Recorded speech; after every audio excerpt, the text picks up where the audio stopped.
안녕하세요. 10년 이상 다이어트와 대사질환을 진료해온 한의사가 그 경험을 솔직하게 풀어드립니다. AI에도 푹 빠져 있어서 영상과 자료도 직접 AI로 만들고 있습니다. 몸을 더 알고 싶으시다면 구독, 좋아요, 알림 설정 부탁드립니다. 밤에 열이 올라 깨시는 분, 반대로 손발이 차고 붓는 분, 피곤해서 아무것도 하기 싫은 분, 지금 말씀드린 것 전부 갱년기입니다. 그런데 전부 다른 갱년기입니다. 같은 갱년기인데 왜 이렇게 다를까요? 이유가 있습니다. 에스트로겐이 줄어드는 것은 공통이지만 그 변화가 몸에서 나타나는 방향은 사람마다 다르기 때문입니다. 앞서 7편에 걸쳐 갱년기 다이어트의 원리를 풀어드렸는데 오늘은 갱년기 증상을 5가지 유형으로 정리해드리겠습니다. 들으시다 보면 이건 내 얘긴데 하는 유형이 하나쯤은 반드시 있을 겁니다. 안녕하세요. 전주 W 한의원 박승현 원장입니다. 진료실에서 갱년기 환자분들을 오래 보다 보면 겉으로는 비슷해 보여도 몸의 패턴은 분명히 다릅니다. 한의학에서는 이런 몸의 패턴을 변증이라고 합니다. 다만 오늘 말씀드리는 음허, 양허, 기허, 혈허, 간울은 병명을 붙이는 것이 아닙니다. 증상이 어느 방향으로 몰려 있는지 보는 몸의 패턴 분류라고 생각하시면 됩니다. 그럼 하나씩 보겠습니다. 첫 번째는 열감형입니다. 밤에 자다가 갑자기 열이 확 올라옵니다. 얼굴이 화끈거리고 가슴이 답답하고 땀이 나서 잠에서 깹니다. 낮에도 혼자만 덥습니다. 그런데 체온을 재보면 정상입니다. 이건 실제로 열이 나는 게 아닙니다. 체온 조절이 흔들리는 겁니다. 열감형은 몸에 불이 많은 사람이 아닙니다. 몸을 식혀주는 힘이 약해진 사람입니다. 한의학에서는 이것을 음허라고 봅니다. 몸을 식히고 적셔주는 진액이 부족해진 상태입니다. 쉽게 말하면 냉각수가 부족한 엔진과 비슷합니다. 냉각수가 부족하면 작은 자극에도 쉽게 과열됩니다. 갱년기에 에스트로겐이 줄면 뇌의 체온 조절 범위가 좁아질 수 있습니다. 이때 음허 성향이 있는 분들은 열감, 홍조, 야간 발환이 더 두드러지기 쉽습니다. 열감형의 핵심은 단순히 열을 억누르는 것이 아닙니다. 부족해진 식히는 힘을 보완하는 것입니다. 두 번째는 냉증형입니다. 갱년기라고 하면 다들 덥고 열나는 것만 생각합니다. 그런데 반대로 손발이 차고 몸이 무겁고 자꾸 붓는 분들이 있습니다. 추위를 유독 잘 타고 따뜻한 곳에 있어도 몸이 잘 데워지지 않습니다. 이런 분들은 냉증형일 수 있습니다. 냉증형은 갱년기가 아닌 게 아닙니다. 대사 엔진이 식어버린 갱년기입니다. 한의학에서는 이것을 양허라고 봅니다. 몸을 데우고 움직이게 하는 양기가 부족한 상태입니다. 열감형이 냉각수 부족이라면 냉증형은 보일러 화력이 약해진 상태입니다. 몸에서 열을 만들어내는 힘이 떨어지면 손발이 차고 순환이 느려지고 붓기가 생기기 쉽습니다. 특히 냉증형은 단순히 몸이 찬 체질로만 보면 안 됩니다. 갑상선 기능, 근육량, 혈액순환, 자율신경 상태가 함께 영향을 줄 수 있기 때문입니다. 냉증형의 핵심은 무조건 따뜻하게만 하는 것이 아닙니다. 떨어진 대사와 순환을 다시 깨우는 것입니다.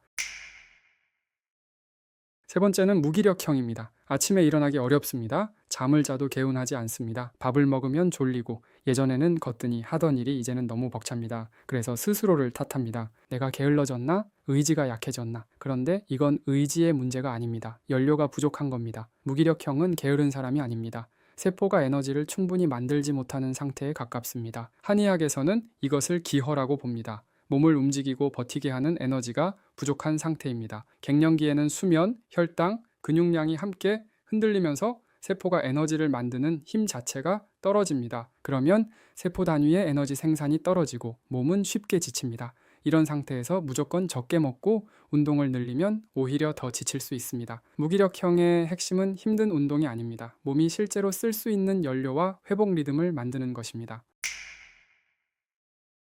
네 번째는 건조형입니다. 갱년기 이후 갑자기 피부가 푸석해집니다.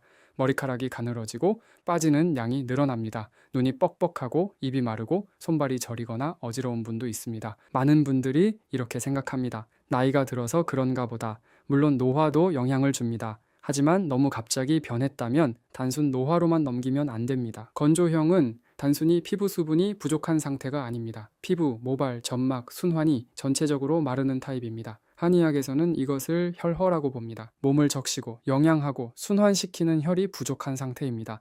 에스트로겐이 줄어들면 피부 탄력, 콜라겐, 점막 상태, 혈관 기능에도 영향을 줄 수 있습니다. 그래서 피부 건조, 모발 변화, 눈, 입 마름, 어지러움, 저림 같은 증상이 함께 나타날 수 있습니다. 건조형의 핵심은 겉에 보습제만 바르는 것이 아닙니다. 몸 안에서 적시고 순환시키는 힘을 보완하는 것입니다. 다섯 번째는 스트레스형입니다. 별로 먹지도 않는데 배만 나옵니다. 이유 없이 짜증이 늘고 가슴이 답답하고 단 음식이 당깁니다. 예전보다 감정 기복이 커지고 작은 일에도 예민하게 반응합니다. 그래서 이런 말을 듣기도 합니다. 갱년기 오더니 성격이 변했네. 하지만 이것도 단순히 성격 문제가 아닙니다. 스트레스형은 성격이 나빠진 것이 아닙니다. 몸의 긴장 스위치가 꺼지지 않는 상태입니다. 한의학에서는 이것을 간울이라고 봅니다. 스트레스와 긴장이 몸 안에서 풀리지 못하고 정체된 상태입니다. 갱년기에는 수면 리듬, 혈당 리듬, 코르티솔 리듬이 함께 흔들릴 수 있습니다. 이때 긴장 상태가 오래 지속되면 식욕 조절이 어려워지고 단 음식이 당기고 복부 지방이 늘기 쉬운 방향으로 갈 수 있습니다. 스트레스형의 핵심은 의지로 참는 것이 아닙니다. 코르티솔 리듬과 긴장 상태를 풀어주는 것입니다. 오늘 갱년기 5가지 유형을 말씀드렸습니다. 한 가지 중요한 점이 있습니다. 이 유형들은 하나만 딱 떨어져서 오지 않습니다. 열감형이면서 무기력한 분도 있고 냉증형이면서 스트레스형인 분도 있습니다. 실제 진료실에서는 복합형이 더 많습니다. 중요한 건 이것입니다. 같은 갱년기라도 몸이 흔들리는 방향은 다릅니다. 열이 올라오는 사람에게 무조건 데우는 방법을 쓰면 맞지 않을 수 있고, 손발이 차고 붙는 사람에게 무조건 식히는 방법을 쓰면 더 힘들 수 있습니다. 무기력한 분에게 무리한 운동을 시키면 더 지칠 수 있고, 스트레스형에게 의지만 강조하면 오히려 더 무너질 수 있습니다. 그래서 갱년기 관리는 먼저 내 유형을 아는 것에서 시작해야 합니다. 내 유형을 모르면 좋은 방법도 내게는 맞지 않을 수 있습니다. 지금 이 순간에도 내 몸이 보내는 신호가 있습니다. 그 신호를 더 이상 무시하지 마세요. 아래 자가진단 링크에서 11개 문항으로 본인 유형을 먼저 확인해 보세요. 댓글에 본인이 어떤 유형인지 적어주세요. 전주 W 한의원 박승현 원장이었습니다.